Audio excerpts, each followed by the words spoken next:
Nah, itu dinyatakan 12 orang positif COVID. Wah, jancuk arek iki mulai wisan. Jangan pernah menggadaikan empati atau hati nurani kalian itu dengan apapun. Dunia ini mau runtuh. Jadi saya merasa kayak sendiri. Aduh, apa yang harus saya lakukan lagi gitu. Saya mikir dalam diri saya, ya Allah, apa sih yang kurang dari diri saya itu.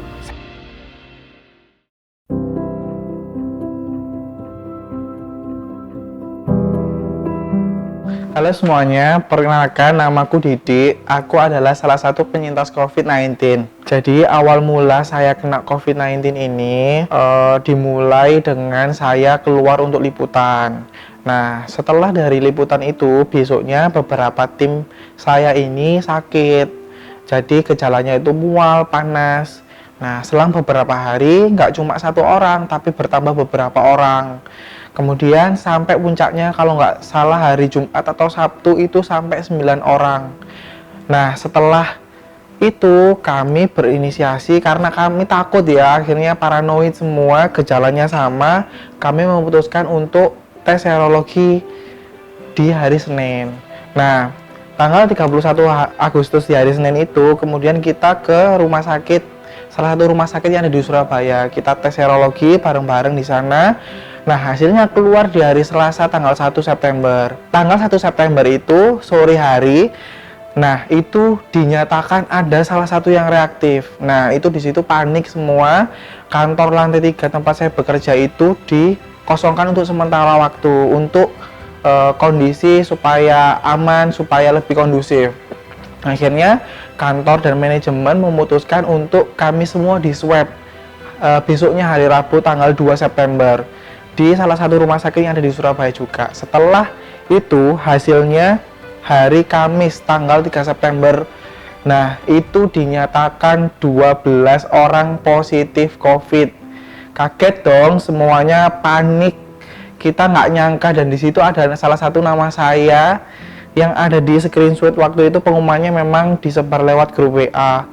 Jadi ya sudah, ya bingung, ya panik, ya kayak nggak bisa ngapa-ngapain gitu. Jadi keluar kamar kos aja juga bingung. Jadi kita menunggu keputusan manajemen kantor waktu itu. Nah, setelah sudah ada keputusan waktu itu jam 10, akhirnya kita dipindah untuk isolasi ke hotel yang ada di Surabaya. Nah, jadi setelah manajemen kantor memutuskan untuk karantina, ya, waktu tanggal Kamis itu, tanggal 3 September itu semua dipindah. Nah, akhirnya teman-teman yang lain seluruh kantor ini dites, dan nggak berhenti di situ. Jadi nggak 12 orang saja ternyata. Jadi bertambah menjadi 18 orang. Jadi satu kantor kami ini yang terserang virus COVID-19 ini ada 18 orang totalnya.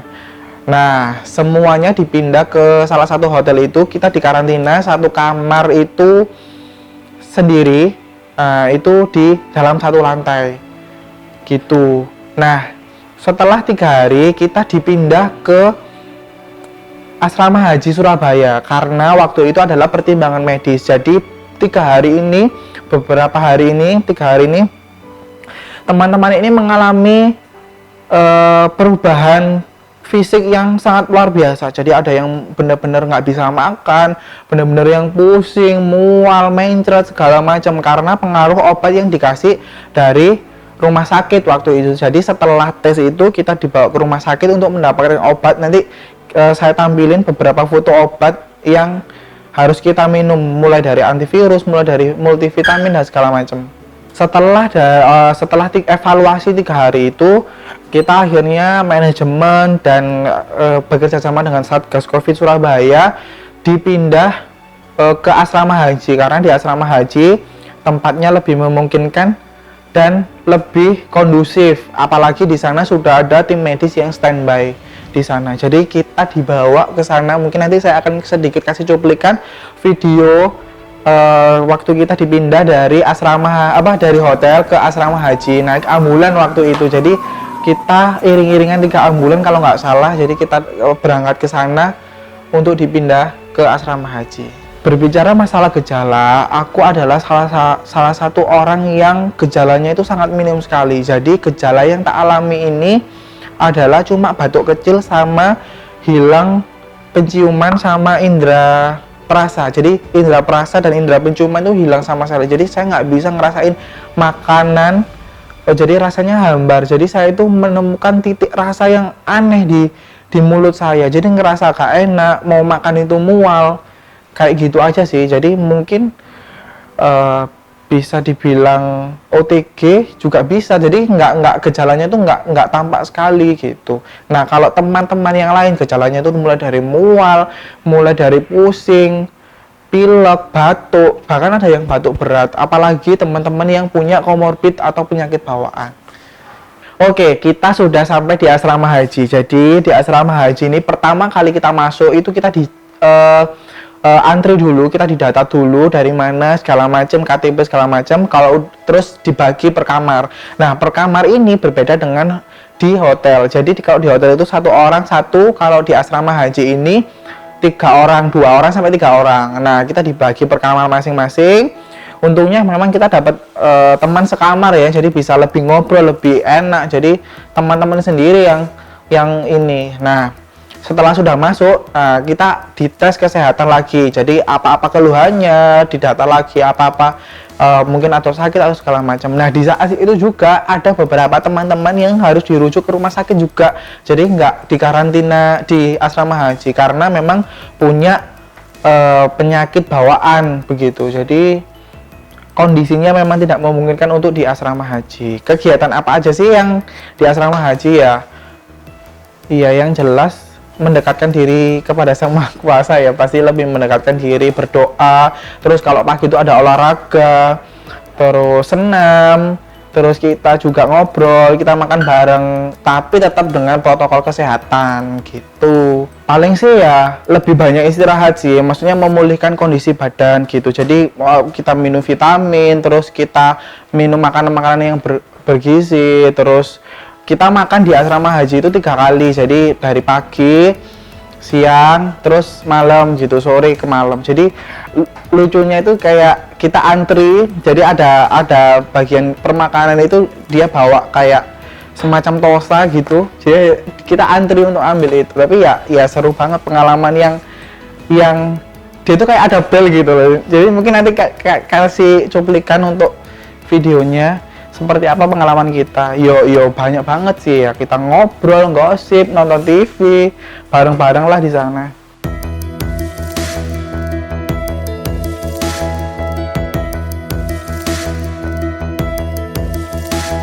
Setelah dari asrama haji, selama kurang lebih 11 hari, sampai tanggal 13 September, saya dinyatakan sembuh dari asrama haji. Wah, udah seneng banget itu pokoknya. Akhirnya pulanglah kita, sudah disuruh kembali untuk isolasi lagi di rumah masing-masing, di kos masing-masing. Tanggal 13 pulang dengan swab antigen. Nah, pulang ke kos masing-masing, nah kita harus diisolasi lagi selama 14 hari. Jadi setelah saya sampai kos itu, ya wes kegiatan di kos itu benar-benar isolasi. Pertama kali saya masuk kos itu takut banget, jadi saya itu nggak berani nyentuh apapun. Jadi kalau nyentuh itu pakai perantara, entah itu pakai sarung tangan, pakai kain, pakai ya semua perantara biar saya nggak nyentuh orang lain dan benar-benar saya tidak interaksi dengan orang lain gitu. Jadi saya sangat menjaga sekali, takut banget, mau masak aja takut. Waktu itu benar-benar paranoid banget. Nah ya solusinya harus pesen GoFood atau beli makanan di luar gitu. Itu bertahan sampai 7 hari. Setelah 7 hari itu saya di swab PCR. Nah waktu itu di swab keluarlah hasilnya, karena kan udah mau masuk kerja nih, ceritanya udah mau masuk kerja, udah sembuh, pikirannya udah kayaknya udah mau masuk kerja. Ternyata enggak, ternyata saat swab PCR itu saya dinyatakan masih positif dengan angka CT 30. Jadi kalau penjelasan dari dokter itu CT di bawah 30 itu masih berbahaya. Kalau di atas 30 itu sudah aman, cuman belum negatif begitu. Jadi angka saya ini ada di ambang batas 30. Wah, udah panik, udah bingung dan segala macam. Nah, akhirnya tetap mensuplai dengan obat-obatan, udah obat Cina, obat ya segala macam lah, vitamin-vitamin itu. Sampailah di minggu berikutnya. Jadi saya itu akhirnya dijadwalkan sama puskesmas untuk swab mingguan. Gimana progres itu? Nah, 1 minggu berjalan, 30 angka saya. Minggu kedua tetap di 30. Jadi nggak ada kemajuan. Cuma ya badan saya lebih fit aja sih, cuman tetap 30.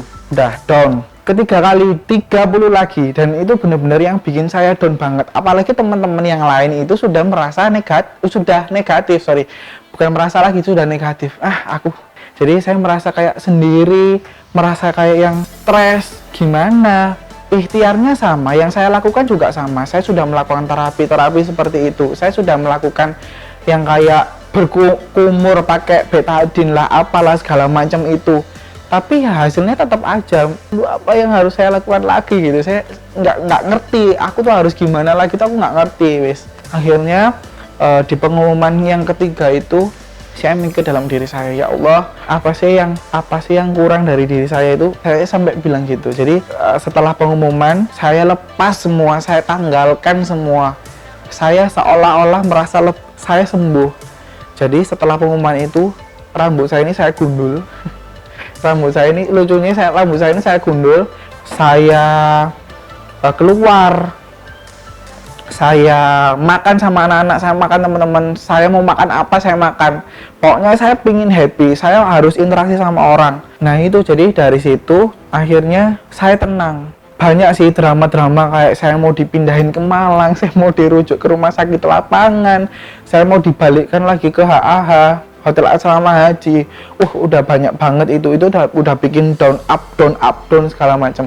Tapi saya tetap bertahan, saya yakin saya bisa sembuh. Sampai akhirnya saya swab keempat kalinya. Kalau di total itu sudah ada 6 atau 7 mungkin saya swab itu. Jadi hidung ini udah kayak nggak kerasa lagi. Setelah itu akhirnya saya udah nggak mikir, saya nggak mau ditanya. Kalau orang nanya kapan swabmu, kapan hasilnya, saya nggak ngerti. Jadi saya nggak peduli orang mau tanya apa, saya bilang nggak tahu. Jangan tanya aku. Jadi saya nggak mau kepikiran untuk lagi. Jadi setelah selesai semuanya, tiba-tiba jam 2 pagi, saya masih ingat banget, jam 2 pagi pendamping puskesmas saya itu bilang, ngechat saya masih belum bangun 100%. Saya belum bangun 100%, saya cuma ngelihat chat aja. Tiba-tiba tak pikir saya masih positif. Saya ragu karena CT saya itu di terakhir itu masih 30. Saya pikir gak apa-apa wes, kemajuan itu kan saya pikir tetap ada kemajuan gitu loh. Enggak masih positif nggak apa-apa, tapi tetap ada kemajuan. Ternyata pendamping saya ini ngechat, "Mas, selamat ya sama negatif." Wah, dunia ini mau runtuh. Saya bersyukur, saya sujud syukur, saya langsung melek. Ya Allah, terima kasih. Dari situ saya seneng banget, saya nangis. Ya wes, pokoknya seneng banget saya dinyatakan sembuh itu.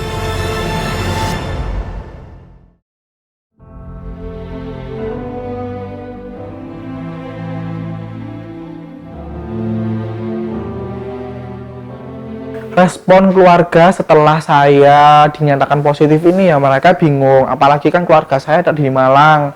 Keluarga aku ini di Malang, jadi bingung gitu loh. Ya opo adik gue iki, kan saya tinggalnya sama kakak, jadi kakak-kakak ini juga bingung. Ya opo adikku ini di Surabaya, karena kan sendiri banget di Surabaya, jadi ya bingung. Tapi kan nggak bisa ke sini gitu. Tapi ya mereka tetap mensupport, memberikan perhatian, tetap ngechat tiap hari, video call, gimana kabarnya. Jadi respon masyarakat sekitar itu awal-awal itu benar-benar heboh banget, karena kan kita tidak memblow up dulu. Jadi sebenarnya COVID ini kan ditutup dulu karena takutnya manajemen ini kan ada berita-berita yang simpang siur. Akhirnya dari manajemen kantor memberikan ke media ini secara tertulis begitu. Kami membuat rilis di berita itu. Nah, akhirnya itu heboh banget. Udah masyarakat sekitar itu awal-awal itu heboh, udah tersebar di kampung segala macem. Orang-orang ini bingung. Apalagi kan saya ini WA ini akhirnya setelah ada berita itu akhirnya orang-orang ini banyak yang nge-WA saya, bener tak kamu tak kena tas segala macam itu. Ya gimana ya, kita nggak bisa bohong gitu ya. Akhirnya ya kita cerita satu-satu ke orang. Akhirnya ya untungnya mereka teman-teman yang mengerti itu akhirnya mendoakan, mensupport, memotivasi.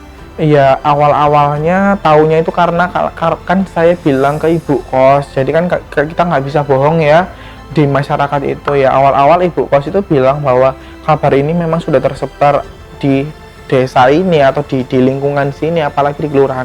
Otomatis kan ya mereka harus lapor RT, mereka harus lapor Satgas. Ya menurutku sih jujur itu adalah sebuah jalan yang baik ya, karena kita akan banyak dibantu, kita akan banyak termonitor gitu oleh Satgas. Apalagi kan kita biar tidak membahayakan orang lain juga gitu. Jadi itu jujur itu cukup penting menurut saya.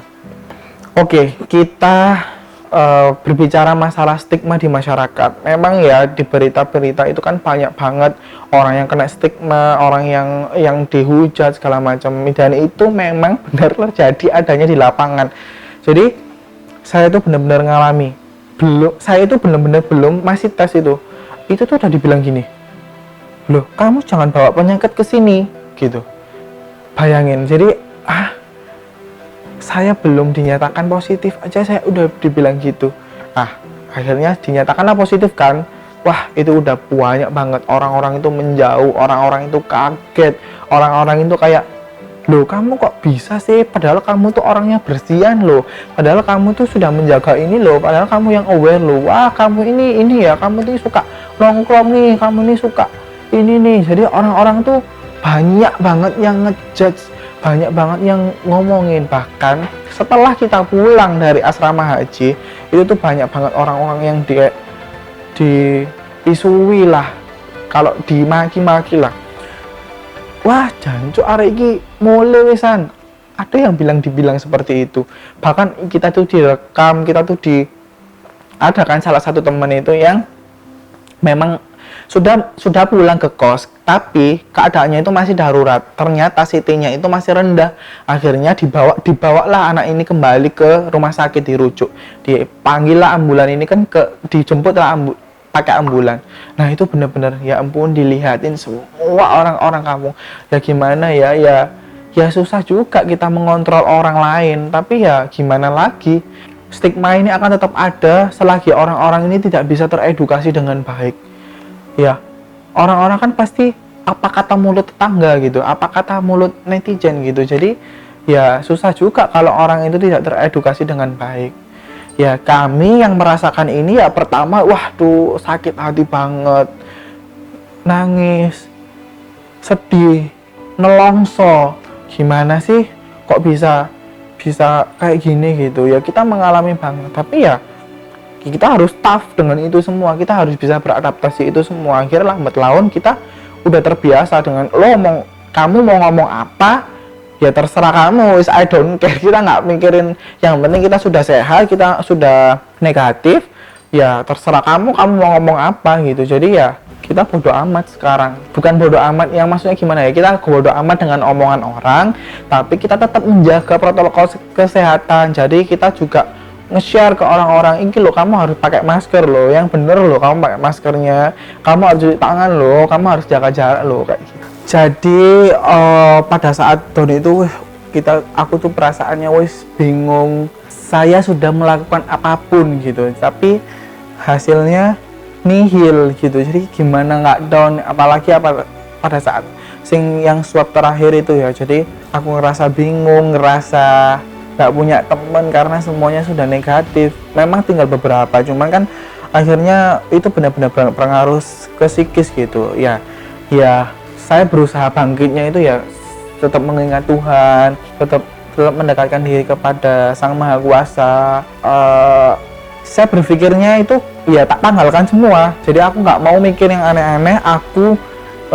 Aku berpikir bahwa aku sembuh, ngobrol sama anak-anak, cerita apapun, pergi kemana, tapi kan tetap gini, kalau orang COVID itu kan kalau aku sih butuh sesuatu yang refresh, jadi aku melakukan hal-hal yang refresh, yang bikin aku seneng, yang bikin aku bangkit. Jadi dari situ aku bisa fighter, bisa bener-bener bangkit gitu. Jadi semua dukungan teman-teman itu juga, jadi anak-anak yang sudah negatif itu bener-bener mendukung aku sepenuhnya. Jadi mereka mau nemenin aku kemana, mau melakukan apa, mau makan bareng, iya ayo silakan gitu. Tapi tetap menjaga protokol kesehatan loh ya. Jadi kita bareng-bareng kemana, ngobrol apa, mendengarkan ceritaku setiap hari, mendengarkan drama-drama. Jadi apalagi mendengarkan keluhanku kayak gitu-gitu. Dari aku sendiri berpikir positif, dan teman-temanku ini juga mensupport aku. Oke, setelah kita masuk kerja, oke kan saya sudah negatif nih, akhirnya masuk kerja. Tantangan yang terbesar adalah interaksi sama orang.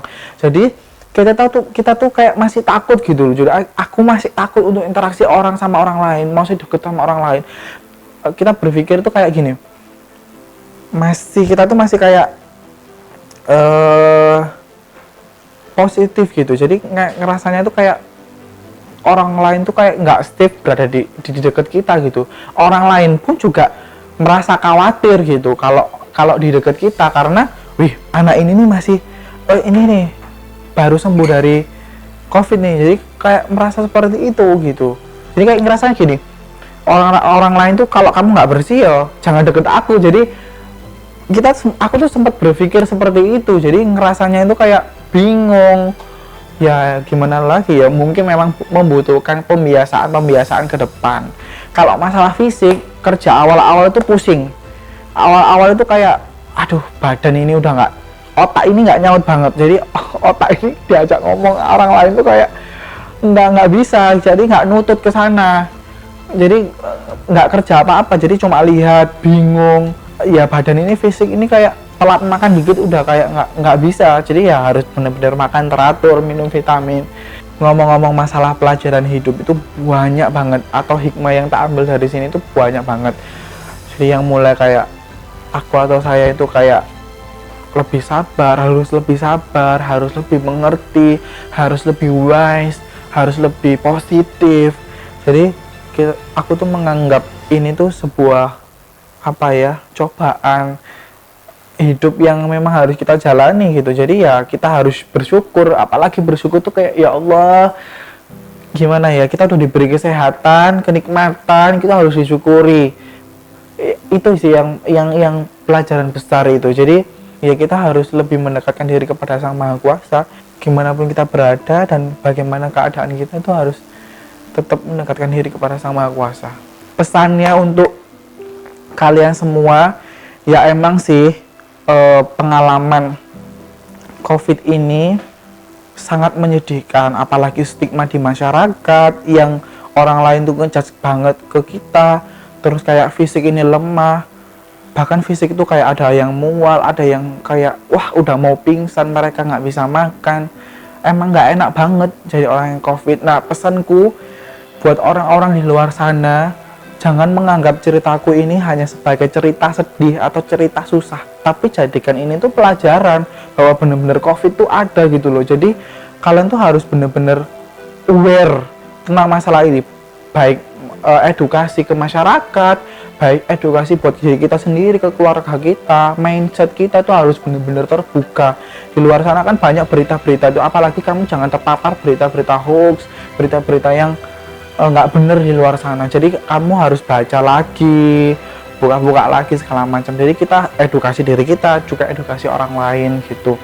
Satu lagi pesan untuk kalian semua. Jadi ini penting banget sih menurutku, kita itu benar-benar harus merawat empati kita. Jadi jangan menganggap yang pasien COVID ini adalah orang yang punya aib yang gede banget.